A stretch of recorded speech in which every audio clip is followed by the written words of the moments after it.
AI, ML 시스템 개발과 최신 트렌드를 말씀을 드리려고 합니다. 우선 제 소개를 조금 짧게 하자면 저는 7년 차 현재 접어들고 있고요. 3대 대기업 SI라고 하는 회사 중 한 곳에서 데이터 사이언티스트와 ML 엔지니어로 현재 일을 하고 있습니다. 일을 하면서 한 2년 전쯤부터 사내에서 ML 엔지니어링과 MLOps 강의를 진행을 계속 하고 있고요. 지금까지 7년 동안 다양한 도메인에서 AI나 ML 프로젝트를 수행을 했습니다.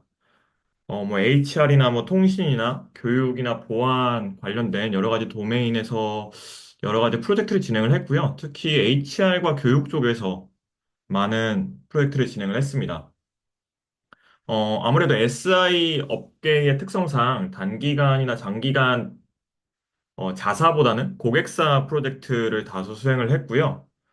일부 프로젝트에서는 PM으로 일을 했던 경험도 있습니다. 그래서 PM이나 PL 아니면 일반 그냥 데이터 분석가나 데이터 사이언티스트로 일을 오래 해왔고요. 그리고 4년째 현재 개인 기술 블로그를 운영 중에 있습니다.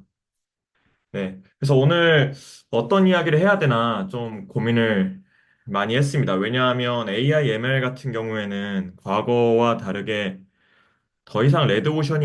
더 이상 블루오션이 아니라는 생각이 좀 들고, 워낙 많은 자료를 좀 접할 수 있다 보니까, 단순히 AI나 ML 이야기만 하는 걸로는 조금 진짜 하고 싶은 이야기를 제가 못할 것 같다라는 생각을 좀 했습니다.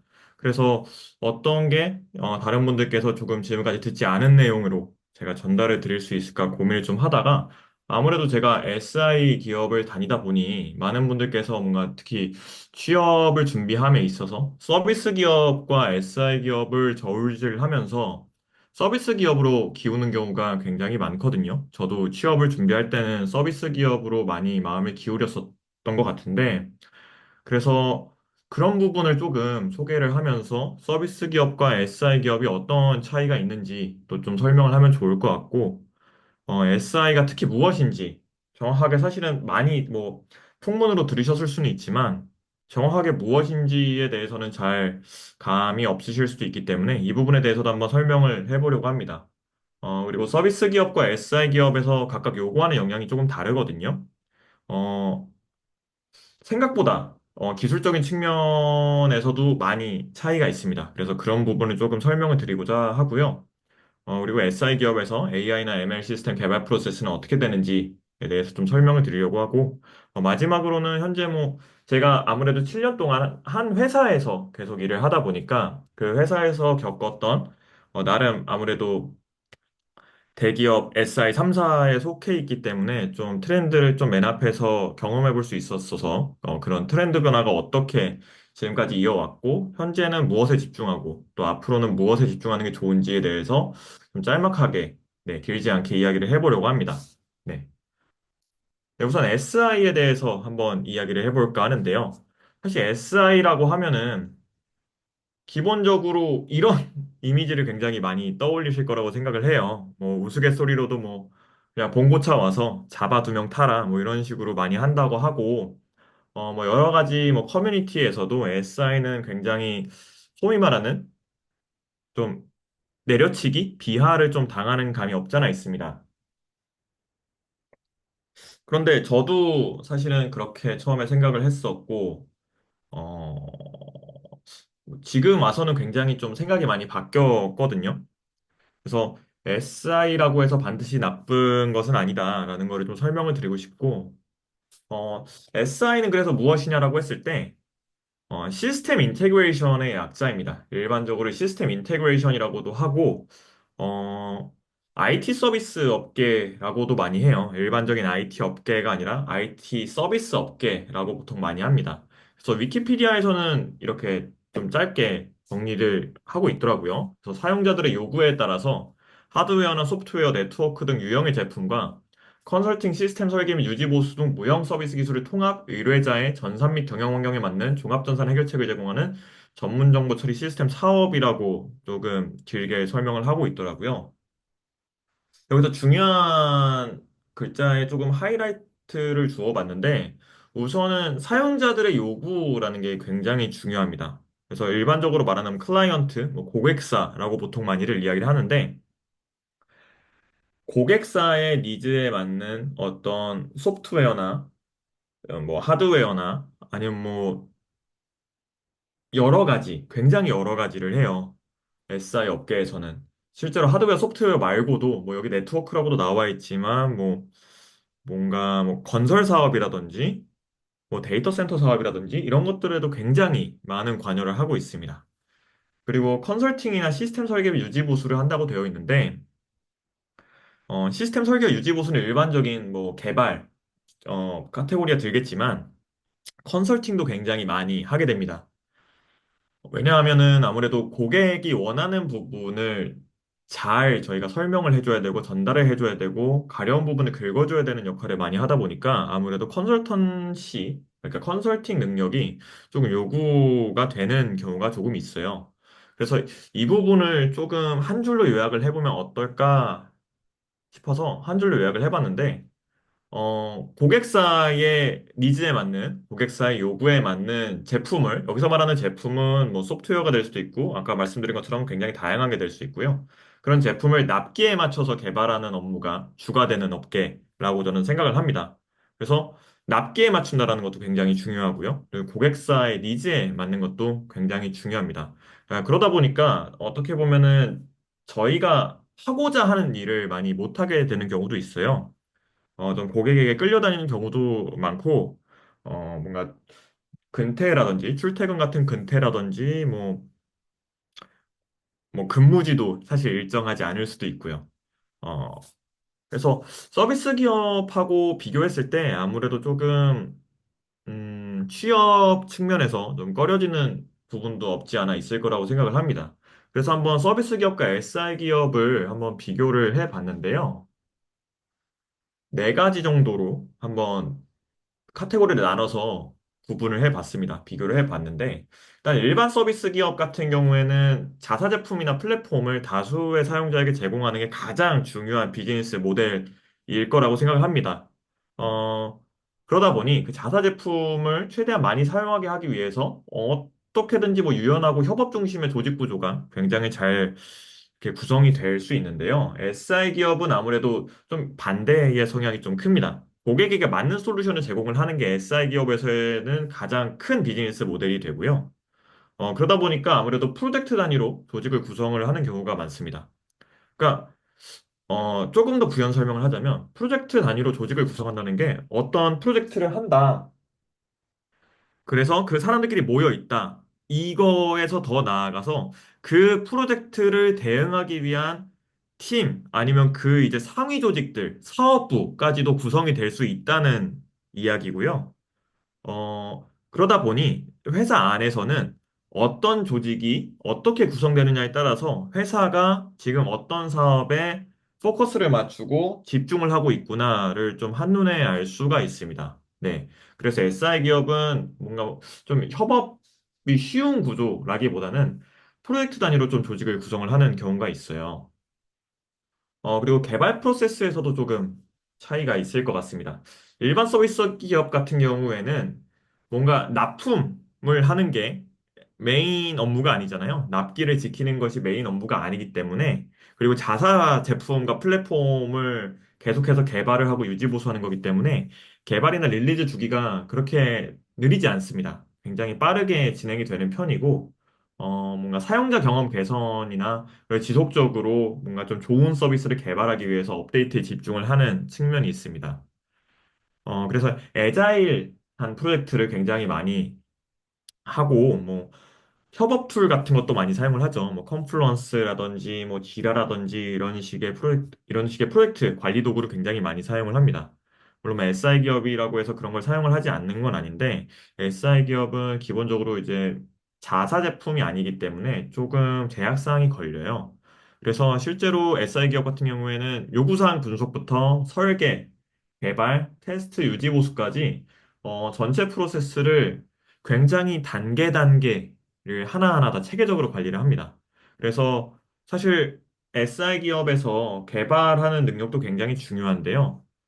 개발도 개발이지만 그런 프로젝트 전반을 관리하는 능력도 굉장히 중요하게 성장할 수 있는 역량으로 보고 있습니다. 그래서 뭔가 문서도 작성을 잘 해야 되고 그런 문서를 다른 사람들한테 설명한다든지 뭐 고객들한테 뭐 가져가서 어떻게 수정을 할지 이런 논의를 한다는 거 이런 게 굉장히 중요한 요소가 될 것 같고요. 그리고 기술 선정 및 접근이라는 카테고리를 제가 하나 세웠는데, 일반 서비스 기업 같은 경우에는 최신 기술이나 오픈소스 도구를 적극적으로 도입하기가 조금 더 용이하다고 저는 생각을 합니다.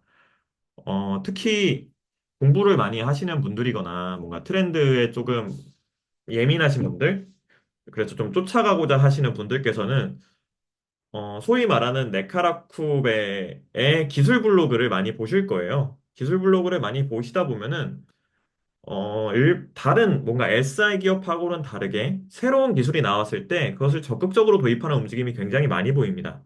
당장에 최근에 LLM이 화두가 됐을 때도 굉장히 빠르게 서비스에 적용을 했었고, 그래서 많은 그런 서비스 기업들이, 국내에 있는 서비스 기업들이 LLM마저도 약간 선두주자처럼 계속해서 성장을 거듭하고 있죠. 그런데 SI 기업 같은 경우에는, 물론 내부에서도 최신 기술이나 오픈소스를 계속해서 검토를 합니다.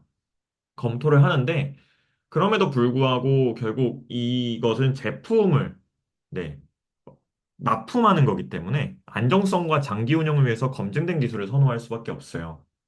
물론 아까 말씀드린 것처럼 최신 기술이나 오픈소스 도구 같은 거는 파일럿이나 POC 프로젝트를 통해서 좀 사전에 리스크를 평가한 다음에 도입을 할 수는 있습니다. 그런데 처음에 그 기술이 이머징 할 때부터 실제 도입될 때까지 꽤 리드 타임이 발생을 할 수도 있고요. 어, 경제성이 없다고 판단이 되는 경우에는 아무리 좋은 도구더라도 사용을 하지 못하게 될 수도 있습니다. 특히 중요한 게 오픈소스 같은 경우에는 라이센스가 굉장히 중요합니다. 라이센스가 굉장히 중요한데 이게 아무래도 좀 B2B성 프로젝트가 굉장히 많다 보니 쉽게 모든 오픈소스를 다 사용을 할 수가 없어요. 라이센스 검토도 굉장히 치열하게 해야 되고 이 라이센스가 정말로 문제가 없는지도 뭐 계속해서 검토를 하게 되고요. 그래서 이런 부분에서 차이가 굉장히 큰데 결국 이 세 개의 항목을 제가 설명드렸던 이유는 사실 마지막 줄 때문입니다. 그래서 일반 서비스 기업과 SI 기업에서 추구하고자 하는 중요 역량이 굉장히 다르거든요. 어, 일반 서비스 기업 같은 경우에는 일단은 개발 역량이 가장 중요합니다. 개발 역량을 가장 중요하게 보는 것 같고, 그리고 기술 개발을 통한 경쟁 우위를 서로 확보를 해서 그렇게 성장을 하고 그렇게 핵심 전략을 가져간다고 저는 이해를 하고 있는데 SI 기업은 이것과는 조금 다릅니다. 물론 개발 역량도 굉장히 중요해요. 어, 제가 7년 차로 다니고 있지만 조금 승진이라든지 진급이 남들보다 조금 빠른 축에 속하는데 다 뭔가 개발 역량을 인정받아서 올라간 거긴 하거든요. 하지만 그 개발 역량으로 올라가는 데는 약간 알게 모르게 유리천장이 조금 있는 편이고 결국은 사업적으로 이제 경제적으로 사업을 따오는 게 굉장히 중요하기 때문에 고객을 리딩하고 먼저 뭔가를 선제안하고 그리고 프로젝트를 잘 관리해서 리스크를 줄여서 최대한 수익을 높이는 사업적 역량이 굉장히 SI 기업에서는 중요합니다. 그러다 보니 어떤 고객을 리딩하기 위해서는 그 고객의 산업을 그 고객보다 더 잘 알아야 될 때가 있어요. 그래서 고객사에 대한 도메인 이해 역량이 굉장히 필요합니다. 예를 들어서 뭔가 통신 업계의 프로젝트를 한다든지 아니면 뭔가 전자 프로젝트를 한다든지 뭐 어떤 프로젝트를 하더라도 결국 도메인을 이해하는 게 굉장히 중요합니다. 그래서 저희 회사에서 실제로 조금 영향이 있다, 아니면 프로젝트 관리로 인정을 받았다 하는 분들을 보면은 굉장히 한 도메인을 오래 하신 분들이 굉장히 많아요. 그래서 뭔가 금융이다 하면은 뭐 개발도 개발이지만 뭐 금융에서도 여러 가지가 있더라고요. 뭐 보험이라든지 뭐 여신이라든지 굉장히 저도 약간 생소한 단어들인데 그런 각각의 것들에 대해서 고객사만큼 이해하고 있는 분들이 굉장히 많더라고요. 그리고 그렇게 고객을 리딩하다 보면은 고객과의 신뢰 구축이 될 거고, 그렇게 고객하고의 신뢰가 쌓이면 지속적으로 네, 큰 프로젝트들을 따낼 수 있는 능력을 갖게 되기 때문에 계속 말씀드린 사업적 역량이 개발 역량보다도 더 중요한 역량이라고 저는 생각을 합니다. 네. 그래서 지금 이렇게만 보면은 약간 SI 기업이 메리트가 조금 떨어져 보이는 거는 사실이에요. 사실 저도 자료를 작성하면서 저도 SI 기업을 다니는데 SI 기업에 올려치고 싶은데 방법이 없네? 라고 좀 많이 생각을 했지만 그래도 있는 그대로 설명을 드리는 게 중요하다고 생각을 했고 하지만 각 기업마다의 장단은 확실히 있다라고 생각을 합니다. 제가 이 강의를 준비하면서 저하고 좀 같은 생각을 하는 글이 없을까를 좀 찾아봤어요. 사실은 서비스 기업이 좋다고 하는 글들은 너무 많거든요. 근데 SI 기업을 정말 있는 그대로 표현해주는 글이 없어서 좀 찾다 보니까, 이런 글이 있더라고요. 젊은 시절로 되돌아가면 SI를 할 거냐라는 질문에 꼭 할 것 같다. 왜냐하면은 전 국민을 대상으로 하는 대형 시스템들은 SI가 아니면 절대 못 만져봤기 때문에 힘들었던 경험도 있지만 기술적으로 성장시켜주는 좋은 기회도 많았다라고 이야기를 하시더라고요.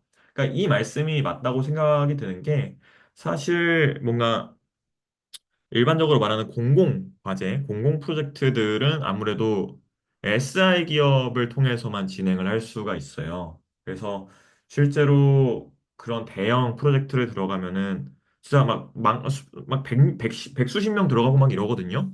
그럼 그렇게 되면은 정말 많은 사람들과 협업을 해보고 내가 거기에서 내 기술을 뽐낼 수 있는 기회도 만져보고 가져보고 그래서 어떻게 보면은 좋은 기회가 되고 거기서 성장을 해서 더 좋은 커리어 패스를 만들 수 있는 기회가 되지 않나 그렇게 생각을 합니다. 네.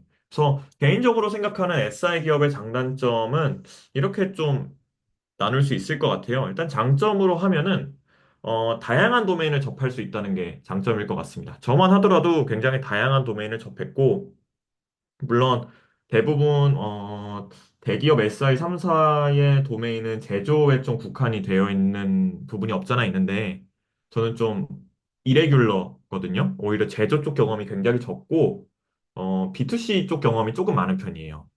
네. 뭐 인사, HR, 뭐 교육, 뭐 통신 이런 쪽 경험이 많다 보니까 그래서 저희 팀 내에서도 굉장히 그 메인 도메인이 굉장히 다릅니다.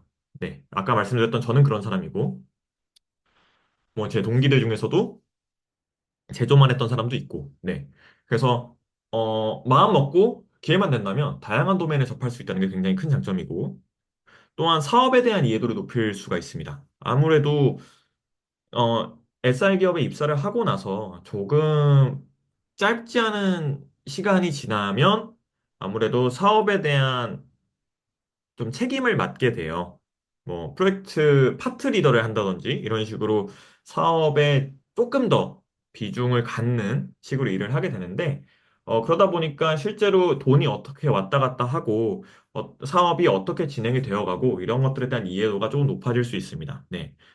저는 이 부분이 사실 SI 기업에 다니면서 저하고 그다음 맞는 부분이라고 생각을 하거든요. 그래서 뭐 고객하고 이야기를 하면서 뭐, 페인 포인트를 찾아내고, 이 고객의 뭔가 좀 힘든 부분을 찾아내서 저희가 그거를 해결할 수 있는 뭔가 소프트웨어를 개발한다든지, 이런 식의 사업에 몰두하는 부분을 좀 재밌게 느껴서, 그 부분을 좀 개인적으로 장점이라고 생각을 하고요. 다만 아쉬운 거는 최신 기술을 적극적으로 도입을 하기가 어렵습니다. 네. 아무래도 아까 말씀드린 것처럼, 라이센스 문제라든지, 뭐, 여러 컴플라이언스 문제가 있기 때문에, 최신 기술을 적극적으로 도입하기는 어렵지만, 뭐, 개인이 공부를 해서, 어, 설득을 할 수는 있겠죠. 저도 그런 식으로 굉장히 일을 많이 해왔었고, 아무래도 AI, ML 쪽 같은 경우에는 이머징 하는 분야였기 때문에, 좀 설득을 하는 시간도 많았던 것 같습니다. 네. 그리고 고객사의 업황이 회사의 성과에 큰 영향을 미치는 게, 이게 가장 저는 단점이라고 생각을 해요. 저희가 아무리 열심히 해도 고객사에서 돈이 없다라고 한다든지, 아니면은 고객 쪽에서 갑자기 투자를 끊는다든지 하면은 저희 쪽에서 절대 손을 쓸 수가 없습니다. 네. 그래서 고객사의 업황이 회사의 성과에 큰 영향을 미친다는 점이 저는 가장 단점 같아요. 네. 그리고 시니어가 된 후에 개발보다는 사업에 초점을 맞춰서 일을 하게 되는 경우가 굉장히 많습니다. 네. 그래서 많은 사람들이 SI 업계에 있다 보면은 사업적인 측면이 싫으면은 이직을 하는 경우도 종종 생기고는 해요. 그래서 이런 부분이 좀 단점일 수도 있겠다 해서 좀 적어봤습니다. 네. 그래서 AI, ML 쪽도 과연 많이 다를까? 이 부분에 대해서도 좀 생각을 해봐야 될 것 같거든요. 네. 그래서 SI 기업에서의 AI, ML 개발 프로세스도 사실 크게 다르지는 않습니다. 결국 일반적으로 ML 옵스라고 하는 이 파이프라인 내에서 이 흐름을 타고 가는 거는 전혀 다른 게 없어요. 이 큰 틀은 다른 게 없는데 이 요소에서 자사 플랫폼이나 자사 서비스가 아니기 때문에 생기는 제약사항들, 이 개발 프로세스에서의 차이가 될 것 같아요. 네. 그래서 세 가지 요소에서 조금 차이를 좀 보려고 했는데요. 우선 비즈니스 문제를 발견하는 거에서 좀 가장 큰 차이가 있습니다. 일단 서비스 기업 같은 경우에는 자신들의 서비스에서 발생하는 문제를 자체적으로 정의를 하는 경우가 많아요. 그래서 우리는 지금 KPI를 따져보고 이 KPI를 뭔가 좀 개선할 수 있는 방안으로 서비스를 자체적으로 이제 개선을 해나가는데 SI 기업 같은 경우에는 완전 다릅니다. 고객사에서 해결하고자 하는 문제를 컨설팅해서 아니면 뭐 선제안해서 그 프로젝트를 수행하는 경우가 굉장히 많거든요. 아니면은 RFP라고 하죠. 어떤 프로젝트를 위해서 갑사에서 그 RFP를 발행을 합니다. 갑사에서 RFP를 발행을 하면은 그 RFP에는 이 어떤 것을 개발해 줬으면 하고 어떤 것을 뭐 컨설팅 해줬으면 좋겠다라는 식의 내용이 써 있어요. 그러면은 SI 업체에서는 뭐 SI 업체 단독이라든지 아니면 뭔가 컨소시엄을 구성을 해서 제안서를 작성을 해서 RFP를 기반으로 제안을 작성을 해서 고객한테 제출을 하면은 거기서 이제 뭐 수의 계약이 됐든 뭐 입찰 경쟁 입찰이 됐든 해서 프로젝트를 진행을 하는 경우가 굉장히 많습니다. 아무래도 그러다 보니까 그 도메인에 대해서 잘 아는 사람이 굉장히 중요해요. 그래서 밑에 살짝 연하게 써놨지만 SI 개발자가 고객사보다 해박한 도메인 지식을 갖는 경우가 그래서 종종 있습니다. 그리고 두 번째로는 데이터 수집과 처리 부분이 조금 다른데요. 일단 서비스 기업은 아무래도 자기 서비스다 보니까 데이터의 접근이 SI 기업에 비해서 크게 어렵지 않습니다. 네. 하지만 SI 기업 같은 경우에는 데이터 하나를 보는 게 굉장히 까다롭거든요. 그러니까 보안을 이유로 데이터 접근을 위해서 뭔가 결제 라인을 막 네다섯 개씩 타야 된다거나 아니면 뭐 접근 자체가 불가능한 경우도 있고요. 뭐 어떤 테이블은 볼 수 있고 어떤 테이블은 못 보고 갑자기 필요해졌는데 제가 지금 당장 봐야 되는데 볼 수가 없어서 데이터를 보게 해달라고 결제를 올렸더니 일주일 후에나 결제가 나는 경우도 왕왕 있습니다. 그래서 이런 부분이 가장 큰 차이고 아무래도 데이터로 일을 하는 사람이다 보니까 여기서 가장 좌절감을 느끼는 경우가 있어요. 그러니까 보고 싶을 때 못 보고 필요한데 안 보여준다고 하면은 뭐 좋은 결과를 내줄 수가 없는데 정작 이 좋은 결과를 내주지 못하는 상황에서 이렇게 됐습니다라고 보고를 했을 때 왜 이렇게밖에 안 됐냐라고 얘기하는 경우가 솔직히 없지 않아 있어요. 이런 경우에는 조금 좌절감을 느끼게 되고 SI 기업에 대한 좀 안 좋은 생각도 많이 들죠. 네. 근데 마지막으로 모델 모니터링 및 유지 보수 측면 이 부분도 굉장히 다른데요. 서비스 기업 같은 경우에는 지속적으로 자체적으로 모니터링을 해서 문제를 직접 해결하는데요. SI 기업에서는 뭔가 모니터링을 할 외주 업체나 그런 관련 조직이 모니터링을 진행을 하게 됩니다. 그래서 실제 개발을 한 그런 조직은 유지 보수를 하는 조직이나 인원에게 인수인계를 굉장히 타이트하게 하고 나오고 그래서 장애 발생할 때는 SM 조직이 대응을 하거나 뭐 SM 조직에서 뭐 안 된다 하면은 문서를 찾아가지고 개발한 사람한테 연락해가지고 뭐 이것 좀 지원해 주세요라고 해서 뭐 진행이 되는 경우도 많습니다. 저도 어젠가 그저께죠? 그저께쯤에 갑자기 제가 작년까지 했던 프로젝트 쪽에서 연락이 와서 인수인계를 다 했는데 뭐가 잘 안 된다라고 해서 하던 프로젝트 바쁜데 좀 약간 제껴두고 좀 지원을 했었던 일도 있습니다. 그래서 이렇게 세 가지가 크게 다른데요. 거기에서 뭐 모델을 개발한다든지 뭐 어떤 솔루션을 쓴다든지는 뭐 크게 다르지 않습니다. 네. 뭐 저희도 뭐 클라우드 3사 CSP 다 사용을 하는 경우도 있고 다만 좀 다른 게 있다면은 아무래도 고객사에서 온프레미스로 개발을 해달라고 하는 경우도 종종 있어요. 왜냐면은 금융 도메인 같은 경우에는, 데이터를 뭔가 클라우드 3사 CSP에 올리는 것을 꺼려하는 경우도 굉장히 많습니다. 네. 보안상의 이유로 개인정보가 워낙 많다 보니 그런 경우도 있어서 온프레미스로 개발을 진행해 달라는 경우도 굉장히 많아요. 근데 그렇게 되면은 SI 기업 입장에서는 어떤 식으로 수익이 나냐면 하드웨어나 솔루션을 이렇게 팔아서 수익이 나고, 아니면 뭐, 네, 대부분의 수익은 사실 하드웨어 수익이 굉장히 좀 큰 부분입니다. 인건비는 그렇게 큰 재미를 못 보고요. 네.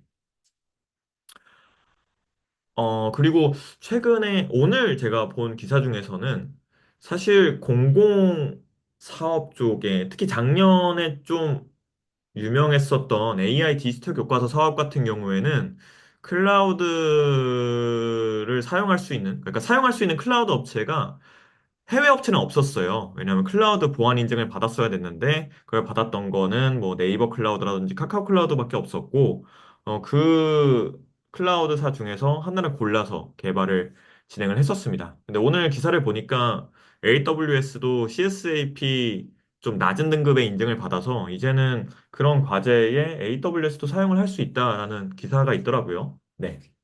아무튼 여기까지가 제가 뭔가 SI 기업과 그 서비스 기업의 좀 차이에 포커스를 두고 좀 설명을 해봤고요. 이제는 약간 제가 지금까지 경험했던 이야기를 좀 짧게 들려드리고 싶습니다.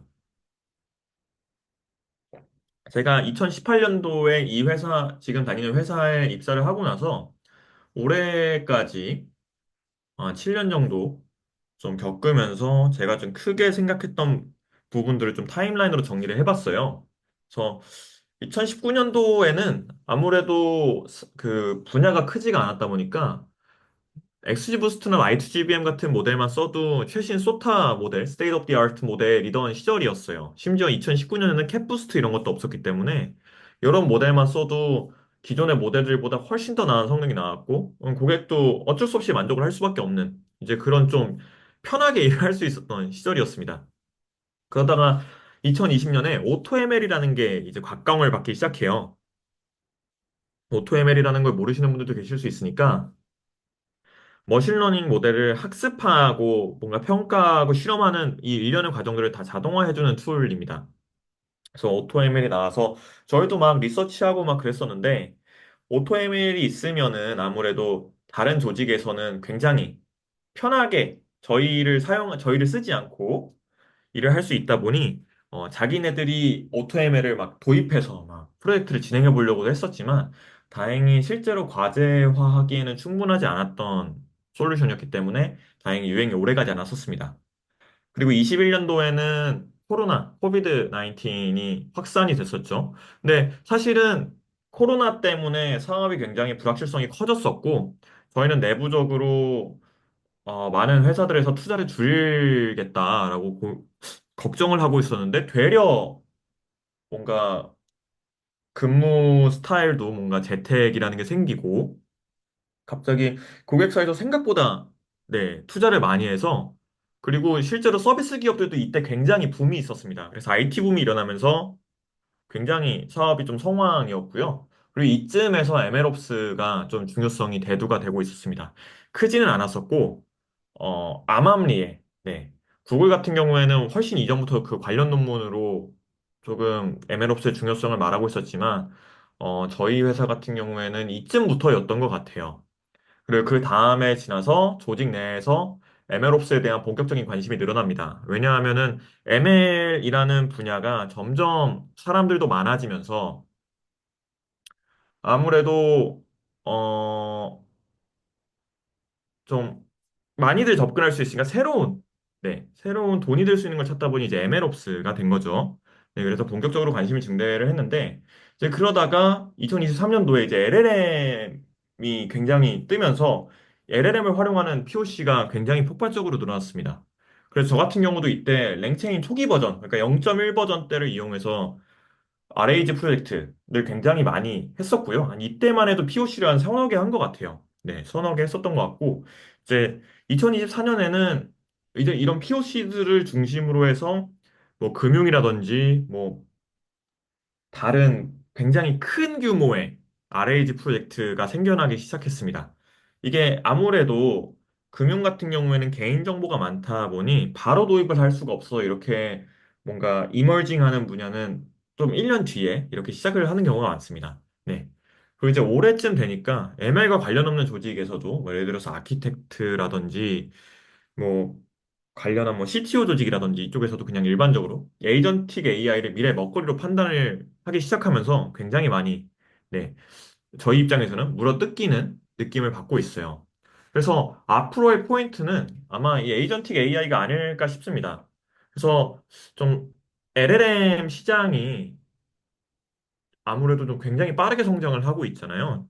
계속해서 저도 7년간 나름 기술의 최선두에서 많은 트렌드를 맞아가면서 일을 하고 있었다고 하지만 이렇게 빠르게 성장하는 거는 처음 보는 것 같아요. 하루가 다르게 LLM 모델을 새로운 버전이 나오고 이름도 굉장히 다양하고 버전도 다양하고 좀 알면서도 따라가기 힘든 그런 시장이 되고 있는데 게다가 기존 DSML AI 조직이 물론 중심이 될 수가 있지만 어, 다른 조직에서 언제든지 그, 이 시장을 먹을 수 있는 상황이 되고 있어요.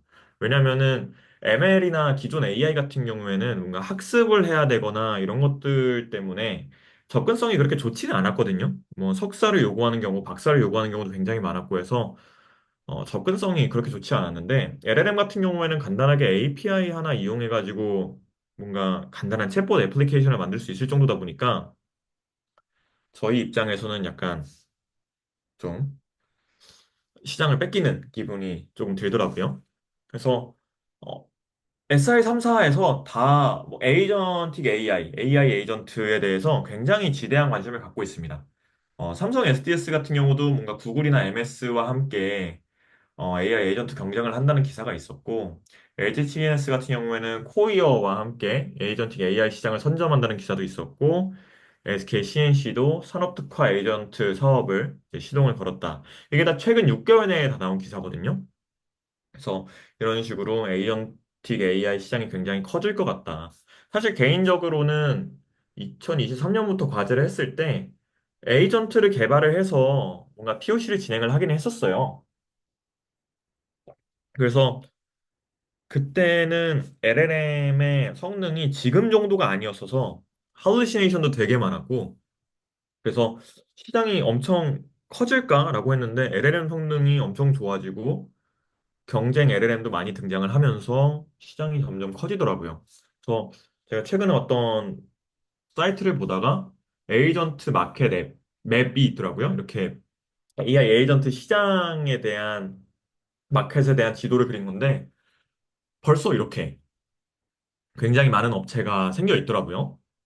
왼쪽 밑에 보시면은 250개가 넘는 회사들에 대한 뭐 풀리스트를 받아볼 수 있다. 뭐 이렇게까지 되어 있을 정도니까 굉장히 많습니다.